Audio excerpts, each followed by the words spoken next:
Bonjour, je suis Viviane Ndoye-Lundu, je suis expert en management et coach manager en programmation neurolinguistique.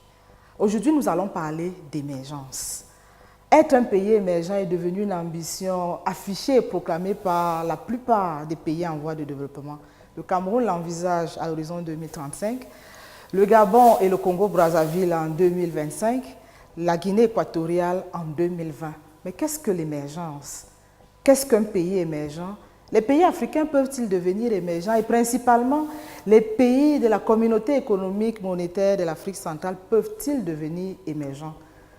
Voilà les trois questions qui vont meubler la présente édition. Alors, qu'est-ce que l'émergence? L'émergence, c'est le fait d'émerger, de sortir à la surface de l'eau. Alors, si le sous-développement et la pauvreté peuvent être considérés comme l'eau, un pays émergent est dans ce pays-là qui sort à peine la tête de l'eau. Le label de pays émergent est un label de plus en plus convoité et à juste titre, parce qu'il ouvre l'espoir au développement. Souvenons-nous déjà dans les années 60, nous avions d'autres concepts. Nous avions les concepts de pays pauvres, de pays développés, de pays en voie de développement. Et dans les années 70, d'autres concepts ont émergé, les pays industrialisés, les pays semi-industrialisés, avec des postures imagées du genre dragon-tigre.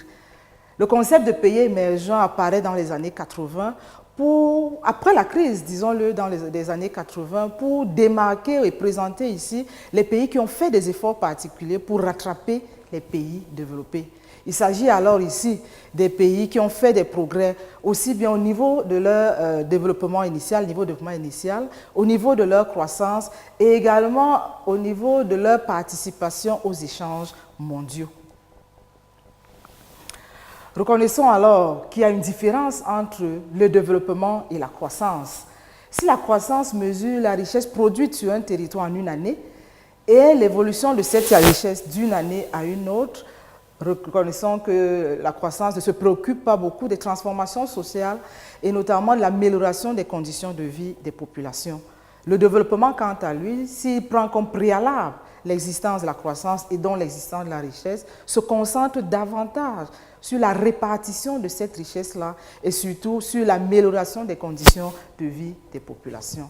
Être un pays émergent, c'est donc ce pays-là qui se rapproche des pays développés, mais qui n'est pas encore développé, c'est ce pays qui présente de fortes potentialités de développement. Reconnaissons par ailleurs qu'il n'existe pas de critères uniques et tangibles pour définir un pays émergent. La liste de pays émergents diffère d'une institution à une autre, d'un groupe d'experts à un autre. Il apparaît quand même des pays qui sont reconnus par différentes institutions et groupes d'experts comme étant des pays émergents. Il s'agit du Brésil, il s'agit de l'Iran, il s'agit du Mexique, il s'agit de l'Argentine, il s'agit également de l'Indonésie.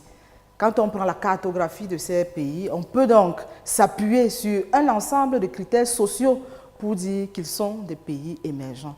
Il apparaît alors un consensus autour des pays émergents. Un pays émergent est reconnu comme étant ce pays-là qui arrive à satisfaire les besoins vitaux et fondamentaux de son peuple. À la question de savoir, est-ce que les pays africains peuvent devenir émergents? Principalement, les pays de la zone CEMAC peuvent-ils prétendre à l'émergence? Nous allons nous appuyer sur ces 5 pays et notamment sur 4 critères sociaux pour définir finalement ou alors pour répondre à cette question. Ces 4 critères sont le critère de taux de scolarisation primaire, le taux d'alphabétisation, c'est-à-dire le nombre de personnes alphabètes au-delà de 15 ans. Nous pouvons également retenir l'aménagement du territoire, à savoir le nombre de kilomètres par million d'habitants. Et comme 4e critère, la proportion des personnes qui ont accès aux formations sanitaires améliorées. Alors, si nous analysons le tableau ici présent qui rappelle les différentes valeurs des pays de la CEMAC par rapport aux critères retenus, le premier critère ici, le taux de scolarisation primaire. La norme ici est de 95%, c'est-à-dire la valeur la plus basse des pays émergents. Nous constatons que pour le Gabon et le Tchad, cette valeur est au-dessus de la norme, 96,4%. Par contre, pour le Cameroun, cette valeur est inférieure à la norme et l'écart ici est de moins 2%. En ce qui concerne le deuxième critère, le taux d'alphabétisation, la norme ici est de 85%. Le Gabon et le Tchad présentent des valeurs au-dessus de la norme.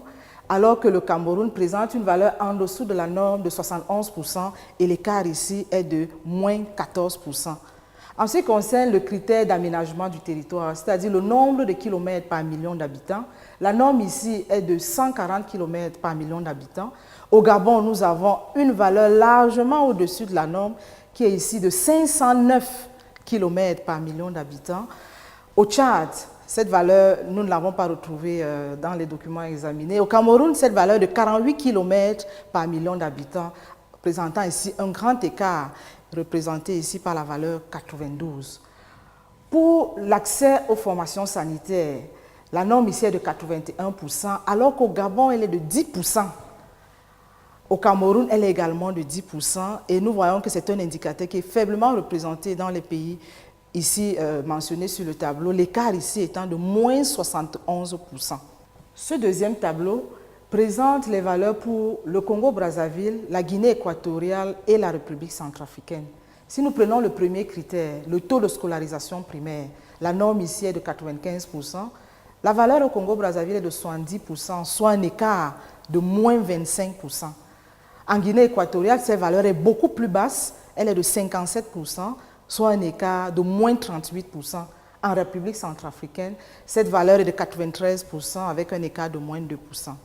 En ce qui concerne le taux d'alphabétisation, ce taux d'alphabétisation est de 85% pour la norme. Au Congo-Brazzaville, nous avons une valeur de 86,8%, soit une valeur au-dessus de la norme. C'est le cas également pour la Guinée équatoriale et pour la République centrafricaine. En ce qui concerne l'aménagement du territoire, la seule valeur que nous avons trouvée de ces pays est le Congo-Brazzaville, qui présente un coefficient bien au-dessus de la norme, qui est de 177 km par million d'habitants, alors que la norme est de 140 km par million d'habitants. En ce qui concerne l'accès aux installations sanitaires, la norme est de 81%, et tous les pays représentés ici présentent une valeur de 10%, soit un taux largement en dessous de la norme des pays émergents. Ce tableau indique la valeur et disons l'écart qui sépare les pays de la CEMAC de l'émergence. Au regard des indicateurs analysés, il apparaît que l'émergence n'est pas un vœu pieux, il s'agit d'une ambition tout à fait accessible. Si nous prenons le taux de scolarisation et d'alphabétisation, le Tchad et le Gabon présentent une valeur au-delà de la norme.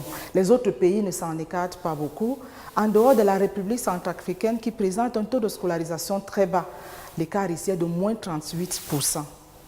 Si nous prenons la valeur de l'aménagement du territoire, c'est-à-dire le nombre de kilomètres par million d'habitants, il faut relever que le Gabon et le Congo-Brazzaville présentent une norme largement, disons une valeur largement au-dessus de la norme. Le Cameroun présente une valeur très basse, 48 km, alors que la norme est de 140 km par million d'habitants. Il faut reconnaître que pour tous les pays, qu'il s'agisse du Cameroun, du Tchad, du Gabon, du Congo-Brazzaville, de la Guinée équatoriale et de la République centrafricaine, tous ces pays ont des efforts à faire en ce qui concerne l'indicateur qui rappelle la proportion des personnes qui ont accès aux formations sanitaires améliorées. C'est le véritable talon d'Achille de ces différents pays. Alors pour ces différents pays qui sont marqués actuellement par une conjoncture particulière, il faut garder espoir.